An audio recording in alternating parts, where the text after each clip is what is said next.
St. Paul. I'm Pastor Clark. Let's do some Bible study. So I apologize if the sound is weird. Been having this pitch shift, deeper voice problem this morning that I can't identify. Sometimes it works, sometimes it doesn't. But anyway, we'll jump into it. We are in a new church year. This is the first Sunday in Advent. And because it's a new church year, we're reading out of a new gospel. This is the Gospel of Mark. We've been primarily in Matthew in the past year. So here is Mark. And now I want you to, the theme of Advent is watching, waiting, working to prepare. And so I just want to introduce to you, we were going to do these, I wanted to start these small group Bible studies to follow up on the small group studies we were doing around the universal Christ, and use this Bible. This is a kind of a Bible that's called a Reader's Bible, and I'm going to use the text. I just took pictures right out of that book, right out of that Bible, to do the Bible study that we're going to do today. And you'll notice that there's no chapter and verses, there's no notes, there's no footnotes. It's a Reader's Bible in the sense that it's easy to read. It's less of a reference book, and less like a dictionary, and more like a novel. So it's also arranged differently.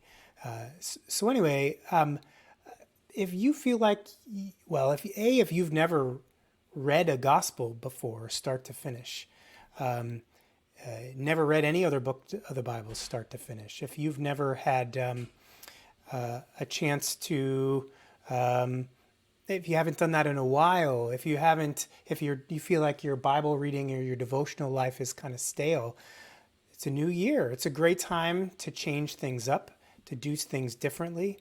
And I'd encourage you to check out this book. The 6 volumes gets you the whole Bible, $10 a piece. There's other readers' Bibles too, and check those out. Similar concept, different translations maybe. So hold on a second. I think I need to check on a child who's doing school. All right, everything's fine. Sorry about that. Okay, so we always start in Advent, doesn't matter the year, in these apocalyptic readings. And this in Mark comes after, similar to last week in Matthew, but this comes after Jesus has triumphantly entered Jerusalem, has occupied the temple, has been teaching there for a while, and it says Jesus is leaving the temple. It's kind of his last major teaching before he's arrested and crucified, resurrected. It's sort of sparked by the disciples leaving the temple and marveling at what great stones, what beautiful gifts. They're sort of in awe of the temple, and he begins to talk about how the temple is going to be destroyed. So there's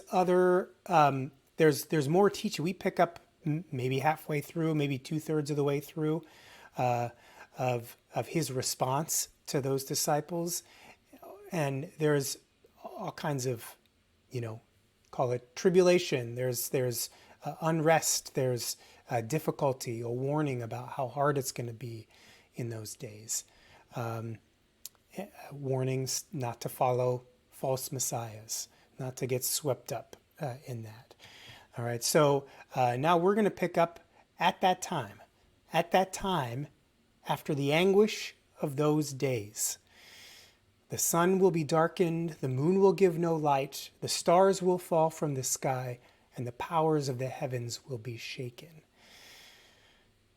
So that's a quotation right there. It's a fulfillment of prophecy. So there's, despite how painful all of that other stuff that we didn't hear about was. Despite how painful and difficult that was, the promises are true. Scripture is trustworthy. God is trustworthy. God will do what God's promised to do. That's kind of the underlying message. As confusing or even terrifying as these, if these events happened, we would probably be pretty alarmed. That's how X number of apocalypse movies start. But there's an underlying message of comfort there, of hopeful expectation. Okay. All right. So let's move on. Let's turn the page. Then, when those things happen, then everyone will see the Son of Man coming on the clouds with great power and glory. And he will send out his angels to gather his chosen ones from all over the world, from the farthest ends of the earth and heaven.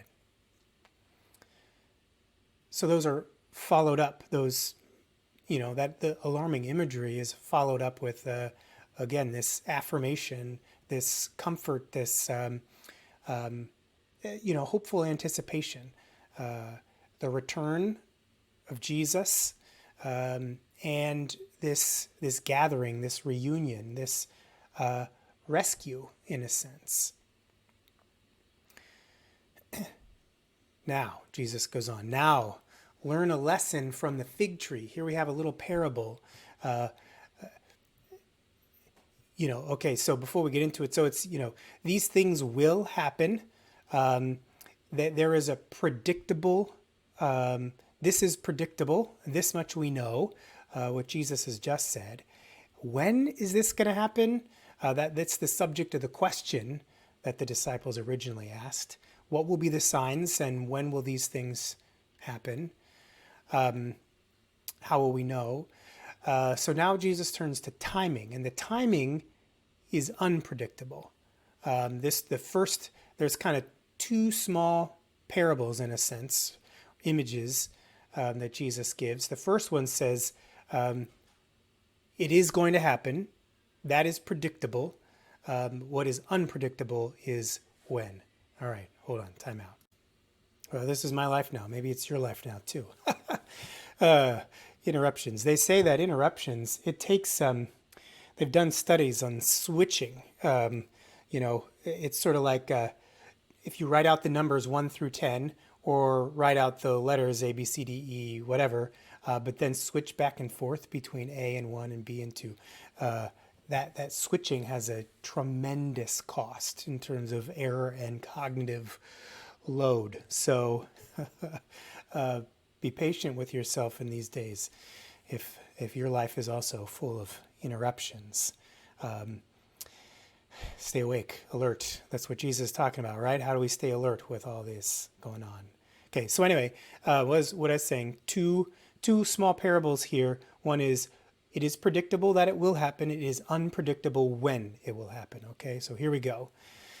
Now learn a lesson from the fig tree. When its branches bud and its leaves begin to sprout, you know that summer is near. In the same way, when you begin to see all these things taking place, now it's the sun darkening and blah, blah, blah, but a lot of stuff before that, which we didn't hear, then you can know that his return is very near, right at the door. I tell you, this generation will not pass from the scene before all these things have taken place. Heaven and earth will disappear, but my words will never disappear. All right, so it's predictable that it will happen. When he says, my words will not disappear, never disappear, he's saying, my promise to return. Okay, my promise that this end is coming, that this return, this power and glory, this gathering, this rescue, this relief, that will happen. You can bet on it. Okay. Now, here comes the unpredictable part, the when. However, no one knows the day or hour when these things will happen, not even the angels in heaven or the Son himself. Only the Father knows. Jesus is saying, I even don't know. And since you don't know when that time will come, be on guard, stay alert. There's our Lenten themes of alertness, awakeness, being on guard, preparing. In fact, let's see. Hold on a second. Doop, doop, doop. Right before this, watch out. I have warned you about this ahead of time. That's not part of what we'll be reading this week, but in the same that theme of watching out, looking, being alert has been present. So he reiterates that theme. Okay, so here's another story. The coming of the Son of Man can be illustrated by a story of a man going a long trip. When he left home, he gave each of his slaves instructions about the work they were to do. Again, work. So watch, wait, work. Okay? And of course, Jesus is talking about him, the allegory is Jesus himself. He's given us work to do. So this refers us back to all the rest of the teaching that Jesus gave, and the kind of life and the kind of community Jesus is calling us to be. Okay, gave them instructions about the work they were to do. He told the gatekeeper to watch for his return. You too must keep watch, because you don't know when the master of the household will return. In the evening, at midnight, before dawn, or daybreak. Don't let him find you sleeping when he arrives without warning. I say to you what I say to everyone: watch for him. Watch for him. Okay, so that's the end of our reading today. But sleep. Don't let him find you sleeping. So there's in the entire Gospel of Matthew, there's this theme of the gospel, the disciples being ignorant. There's this ignorance versus awareness is one of those kind of, they don't recognize Jesus. So this ignorance versus recognizing Jesus dynamic has been set up already in the gospel. And here it is again, although it's not obvious, because sleeping has that same connotation of ignorance. There's kind of a richer layer of meaning there that you wouldn't know unless you'd read the whole gospel.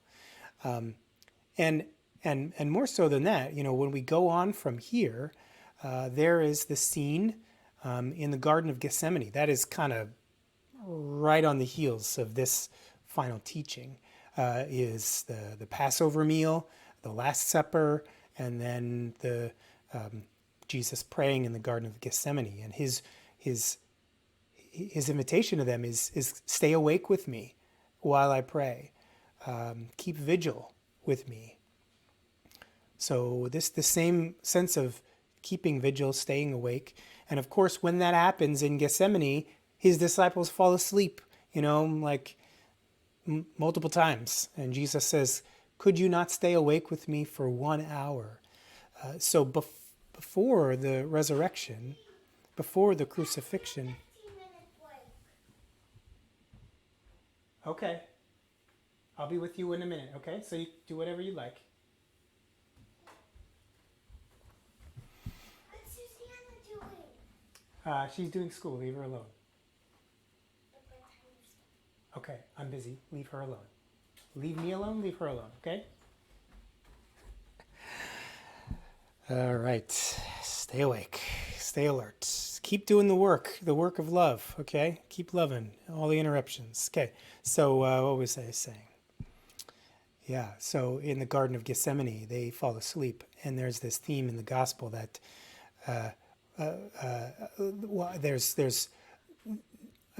this kind of helps make it clear that there's this, they were kind of sleeping on Jesus all along until the resurrection. And he is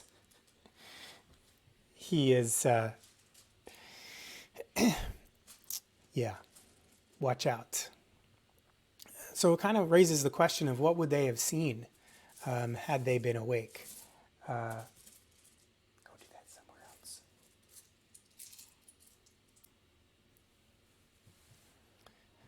back again. There is a sense of,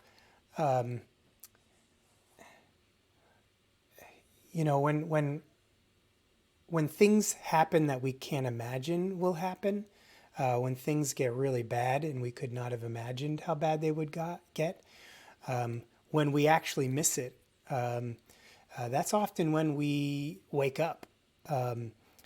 It seems that way for the disciples. Maybe going all the way back to Peter's denying that Jesus would be, that these terrible things would happen to Jesus. God forbid it, Lord, this must never happen to you. All the way up to his denials, which come later, there is kind of the shock of awakening that the cross seems to represent, the cross and the resurrection.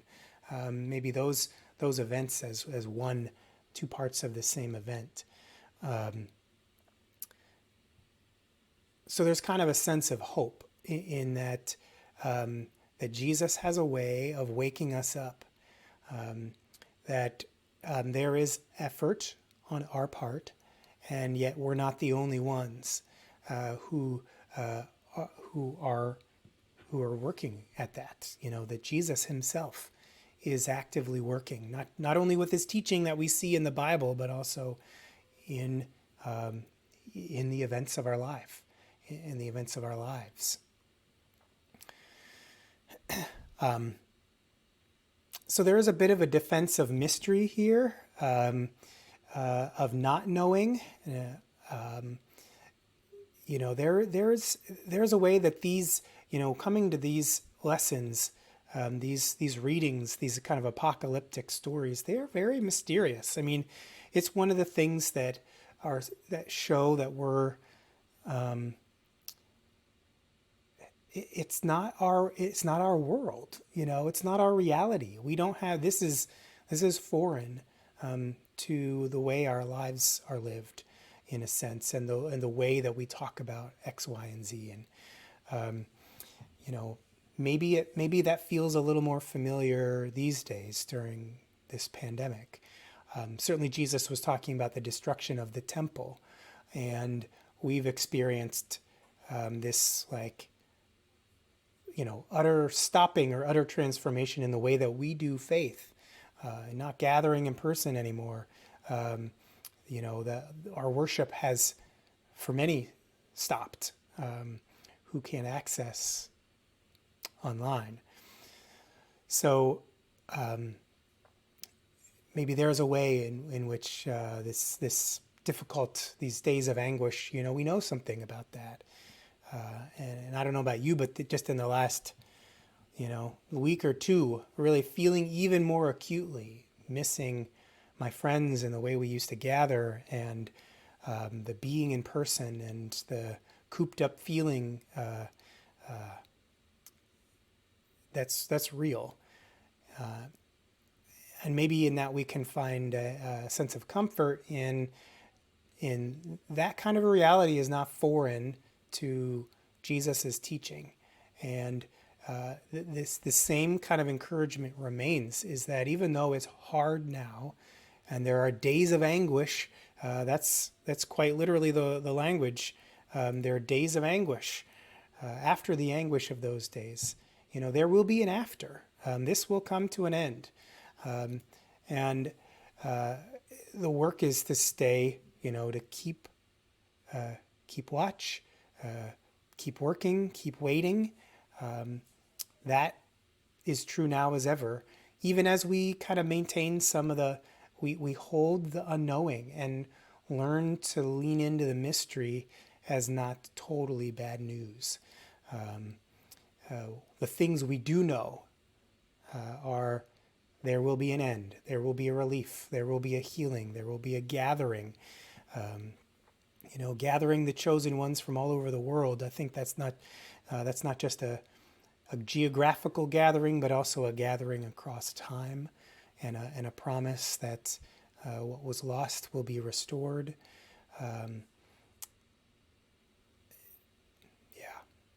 So hold on to that. Watch, wait, work. That is Now as ever, that is the invitation as we anticipate in Advent a coming, an ending, and a new beginning. That's what Advent is all about, a new beginning, new beginning. It's coming. Hold on. Keep watching and working and waiting. Don't fall asleep.